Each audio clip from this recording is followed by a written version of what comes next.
శ్రీ గురుభ్యో నమః. శ్రీమాత్రే నమః.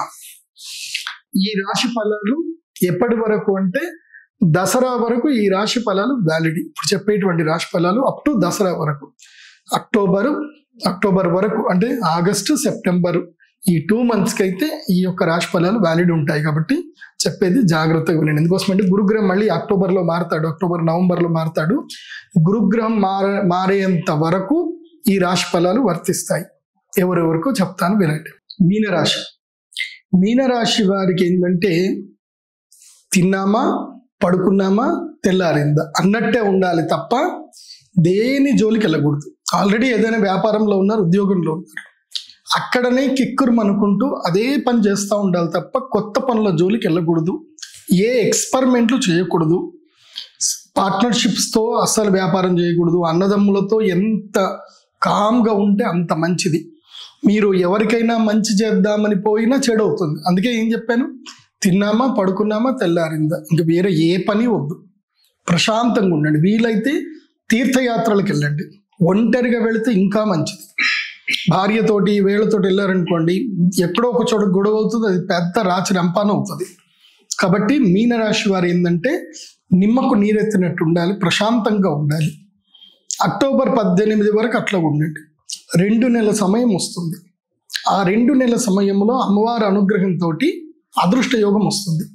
కర్కం లోపలి గురువు వెళ్తాడు, మళ్ళీ వచ్చేస్తాడు బ్యాక్. ఆ 2 నెలల కాలం మాత్రం లక్ టైం ఉంటుంది మీనరాశి వారికి. అక్టోబర్ 18వ తారీఖు వరకు వీలైతే రీసెర్చ్ చేయండి, ఏదైనా చదువుకోండి, అప్గ్రేడ్ అవ్వండి. కొత్తగా డిజిటల్ మార్కెటింగ్ కానీ, సెర్చ్ ఇంజిన్ ఆప్టిమైజేషన్ కానీ, మీ టెక్నాలజీలో మీరు ఏదైతే ఫీల్డ్లో ఉన్నారో దాంట్లో అప్గ్రేడేషన్స్ అవ్వడానికి ఈ 4 months కాన్సన్ట్రేషన్ చేయండి. కానీ కొత్త పెట్టుబడులు కానీ, అప్పులు ఇవ్వడం కానీ, అప్పులు తీసుకోవడం కానీ, ఏవైనా సరే ప్రాపర్టీస్ కొందామనుకుంటే డైరెక్ట్ కొనేయండి. లీగల్స్ అన్నీ చూసి కొనేయండి. లీగల్ ఒపీనియన్ లేకుండా ఏ ప్రాపర్టీ కొనొద్దు.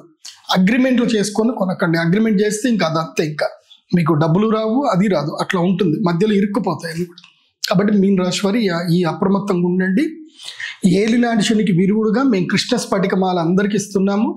సో ఏలినాటి శని ఉన్న వాళ్ళందరూ కూడా కృష్ణ స్ఫటికమాల ధరించండి. చంద్రగ్రహణం ప్రత్యేకంగా ఒక్కసారి మాత్రమే, అంటే మన హిందూ క్యాలెండర్ ప్రకారం చూసుకుంటే 2 సంవత్సరాలు, జనరల్ క్యాలెండర్ ప్రకారం చూసుకుంటే మాత్రం ఒక్కసారి. ఉత్తరాయణ పుణ్యకాలంలో రాబోతుంది. దక్షిణాయన పుణ్యకాలం, ఉత్తరాయణం అనేది కట్ చేయాలి. దక్షిణాయన పుణ్యకాలములో ఈ యొక్క చంద్రగ్రహణం రాబోతుంది. దక్షిణాయనములో చంద్రగ్రహణం రావడం వల్ల ఒక మంచి బెనిఫిట్ ఉంటుంది. దక్షిణాయనములో దేవతలు ప్రధాన కాలము అంటారు. సూర్యుడు మనకి ఎనర్జీని ఇచ్చేటువంటి కాలం. ప్రధాన కాలములో చంద్రగ్రహణం సంభవించినప్పుడు ఎవరైతే గనక ఈ చంద్రగ్రహణము జరిగేటువంటి కాలములో చంద్ర అమృత సిద్ధి తంత్రం అనేటువంటి ఒక యాగం ఉంటుంది. చంద్రామృత సిద్ధి తంత్ర యాగానికి ఎవరైతే గనక పార్టిసిపేట్ చేస్తారో వాళ్ళకి భగవంతుడైనటువంటి సూర్యనారాయణుడు, కుబేరుడు అనుగ్రహిస్తాడు. ఎందుకోసం అంటే చంద్రగ్రహణం ఏర్పడినప్పుడు ఈ భూమి లోపల ఎన్నో అరిష్టాలు జరుగుతాయి. మీకు అందరికీ బాగా తెలిసిన విషయమే, నేను మళ్ళీ చెప్పాల్సిన అవసరం లేదు. గ్రహణము పర్వకాలము అంటారు. పర్వకాలం అంటే ఏమిటి అంటే అత్యంత శ్రేష్టమైనటువంటి పుణ్యకాలము. ఎందుకు పుణ్యకాలము? చంద్రుడికి గ్రహణం జరిగితే అరిష్టము కదా, చంద్రుడు కనబడట్లేదు కదా, దాన్ని పుణ్యకాలం అని ఎలా చెప్తున్నారు అని అంటే, దేన్ని పుణ్యకాలం అంటారు అంటే ఏదైతే గనక సమయములో మనము చేసేటువంటి పూజ, యాగము, తర్పణము, జపము, ధ్యానము, ఏ సమయంలో అయితే మనము ఇవన్నీ చేస్తామో ఆ చేసినటువంటి పుణ్య ఫలితము ద్విగుణీకృతమై, అంటే 10 రెట్లు కాదు 100 రెట్లు మనకి ఎప్పుడైతే ఫలితాన్ని ఇస్తుందో దాన్ని పర్వకాలము అంటారు. సమయము లోపల పర్వకాలాలు ఉంటాయి. ఎలాగైతే మనం తినే ఆహార పదార్థాలు అన్నీ తినేటివే, కానీ ఎప్పుడూ అవి తినకూడదు. తినడానికి ప్రతి ఒక్క ఆహార పదార్థం తినడానికి ఒక్కో సందర్భం ఉంటుంది. మామిడి పండు వేసవి కాలంలోనే వస్తుంది, అప్పుడే తినాలి. సీతాఫలాలు శరదృతువులో వస్తాయి, అప్పుడే తినాలి. ఇలా ఒక్కొక్క ఫలమునకు ఒక్కొక్క కాలం ఉంటుంది. అలాగే గ్రహణము కూడా అద్భుతమైన ఫలితాలు, అంటే అదృష్టయోగము, రాజయోగం ఇచ్చేటువంటి కాలము గ్రహణ కాలం.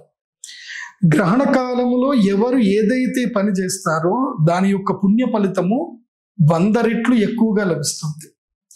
అయితే ఈ గ్రహణ సమయంలో చేయవలసిన కార్యక్రమాలు ఏంటంటే, ఒకటి యాగము లేదా జపము లేదా దానము లేదా తర్పణము లేదా ధ్యానము.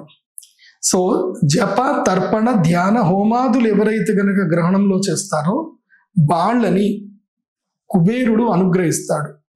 ఎందుకోసం అంటే, కుబేరుడు ఎందుకు అనుగ్రహించాలి? కుబేరుడు దేనికి అధిపతి? ధనానికి అధిపతి అని మనకు తెలుసు. కానీ అతడు యక్షరాజు. యక్షులు అనేటువంటి వాళ్ళు దేవతా సైన్యము. మీరు కొన్ని పుస్తకాలు చెప్తాను, కావాలంటే మీరు యక్షిణీ తంత్రం అని ఒక పుస్తకం ఉంటుంది, మీరు గూగుల్లో సెర్చ్ చేస్తే దొరుకుతుంది, చూడండి. దాని యొక్క మీకు ఈజీగా డౌన్లోడ్ కూడా అవుతుంది, హిందీలో డౌన్లోడ్ దొరుకుతుంది. యక్షిణీ తంత్రం అని చూడండి. ఒక్కొక్క యక్షిణికి ఒక్కొక్క శక్తి ఉంటుంది. యక్షులు ఏంటంటే వరాలు ఇచ్చేటువంటి వాళ్ళు యక్షులు. ఆ యక్షులు చాలా అద్భుతమైన శక్తి సంపన్నులు అవుతారు. విద్యా యక్షిణి ఉంటుంది, ధైర్య యక్షిణి ఉంటుంది, ధన యక్షిణి ఉంటుంది, జ్ఞాన యక్షిణి ఉంటుంది, సూక్ష్మదర్శిని యక్షిణి ఉంటుంది, తర్వాత నిధి దర్శన యక్షిణి ఉంటుంది. ఇలా చాలా యక్షిణులు ఉంటాయి. ఓ పెద్ద సైన్యం అది. ఎవరికి? కుబేరుడికి చాలా పెద్ద సైన్యం, యక్ష సైన్యం అంటారు. అందులో యక్షులు యక్షిణులు.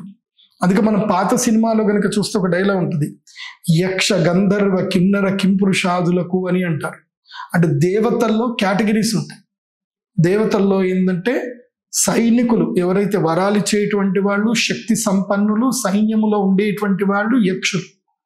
తర్వాత దేవతలకి ఎంటర్టైన్మెంట్ చేసేటువంటి వాళ్ళు కిన్నరుడు, అంటే మృదంగము, సంగీతము, వాద్యము ఇదంతా చేసేటువంటి వాళ్ళు కిన్నరులు. తర్వాత గంధర్వులు. ఈ గంధర్వులు ఏంటంటే ఎప్పుడు కూడా కళా వినోదంలో ఉండేటువంటి వాళ్ళు గంధర్వులు. వీళ్ళు దేవతలని ఎప్పుడు కూడా వాళ్ళకి సేవ చేస్తూ ఉంటారు, దేవతలకి కావలసినవన్నీ కూడా చేస్తూ ఉంటారు. వీళ్ళు దేవతల యొక్క పర్సనల్ స్టాఫ్ అని కూడా చెప్పవచ్చు. తర్వాత కింపురుషులు. ఈ కింపురుషులు ఏంటంటే పూర్తిగా ఏదైతే దేవతల యొక్క అడ్మినిస్ట్రేటర్లో ఏదైతే ఉంటుందో అడ్మినిస్ట్రేటర్ వర్క్స్, అంటే మనకి గవర్నమెంట్ ఎంప్లాయీస్ ఎట్లానో అట్లా దేవతల్లో గవర్నమెంట్ ఎంప్లాయీస్ లాగా. గంధర్వులు ఎవరు అని అంటే దేవతల లోపల ప్రధానమైనటువంటి ఎవరైతే గనక అడ్మినిస్ట్రేటర్లో ఉండేటువంటి, లైక్ ఐఏఎస్ ఐపీఎస్ కేటగిరీ మనం అనుకుంటాం కదా, అలాంటి కేటగిరీ. తర్వాత అందులోపలనే మళ్ళీ ఎంటర్టైన్మెంట్ ఫీల్డ్ వస్తుంది, ఇంకా అన్ని వస్తాయి. అందులోపల యక్షులు చాలా కీలకం. యక్షులు ఎవరు అని అంటే గనక వాళ్ళకి పూర్తి తెలివితేటలు ఉన్నటువంటి వాళ్ళు. విమాన యక్షిణి ఉంటుంది, సౌభాగ్య యక్షిణి ఉంటుంది, వాళ్ళకి ఎన్నో కేటగిరీస్ ఉంటాయి. అలాంటి యక్షులు ఎవరు అంటే సైన్యము అని. ఇప్పుడు మన దేశంలో కూడా సైన్యం కావాలి, భూమి మీద పోరాడే వాళ్ళు కావాలి, అలాగే ఆకాశంలో పోరాడే వాళ్ళు కావాలి, అలాగే సముద్రంలో నీళ్లలో పోరాడే వాళ్ళు కావాలి. కానీ దేవతలకి ఎలాంటి పోరాడే వాళ్ళు ఉంటారు అంటే పంచభూతాలను కూడా తమ ఆధీనం చేసుకునేటువంటి యక్షులు ఉంటారు. అలాంటి అద్భుతమైన యక్ష సైన్యము కుబేరుడిది యక్ష సైన్యం. అయితే మనకి తెలియదు, కానీ మనము చూస్తున్న ప్రపంచం వేరు, మనము చూడనటువంటి 12D డైమెన్షన్ వరల్డ్ ఉంటుంది. 12 డైమెన్షన్లతో వరల్డ్ ఉంటుంది, అది మన కంటికి కనబడదు. కానీ ఈ వరల్డ్లో 12D డైమెన్షన్లో ఎక్కడో ఒక చోట ప్రపంచం ఒకటి నడుస్తానే ఉంటుంది. అలాగే యక్షులు కూడా ఎప్పుడు కూడా ఈ భూమిని భూత ప్రేతాల నుంచి, రాక్షసుల నుంచి, రాక్షసుల్లో కూడా కేటగిరీస్ ఉంటాయి, రాక్షసులు, పిశాచాలు, తర్వాత దానవులు, దాంట్లో కూడా కేటగిరీస్ ఉంటుంది. ఒక బ్రేక్ టైం అవుతుంది, అంటే వాళ్ళ శక్తి మొత్తం క్షీణమైపోతారు, వాళ్ళు ఏం చేయలేకపోతారు. ఆ సమయం ఏంటో తెలుసా? గ్రహణం. అందుకే మీరు పాత గ్రంథాలు ఏవి చూసినా గ్రహణం చాలా కీలకం. దుష్ట శక్తులకి గ్రహణం చాలా కీలకం. అందుకే కొంతమంది ఏం చేస్తారు అంటే గ్రహణ సమయంలో సాధన చేస్తారు. అంటే కొన్ని రకాలైనటువంటి శక్తులు కావాలనుకున్నటువంటి, లైక్ క్షుద్ర శక్తులు ఏవైతే ఉంటాయో వాళ్ళు సాధన చేస్తారు. ఆ క్షుద్ర శక్తుల సాధన ఉంటుంది, అలాగే సాత్విక శక్తి సాధన కూడా ఉంటుంది. సాత్విక శక్తి సాధన అవ్వాలి అని అంటే ఏమిటంటే మనము ఈ యొక్క నేను చేసేటువంటి తంత్రం, నాకు తెలిసి అవి కూడా ఉంటాయి, క్షుద్ర క్రియలు కూడా చేసేటట్టుంది. సో కొంతమంది రురు భైరవ తంత్రం అని. సర్వే జనా సుఖినో భవంతు. శ్రీమాత్రే నమః.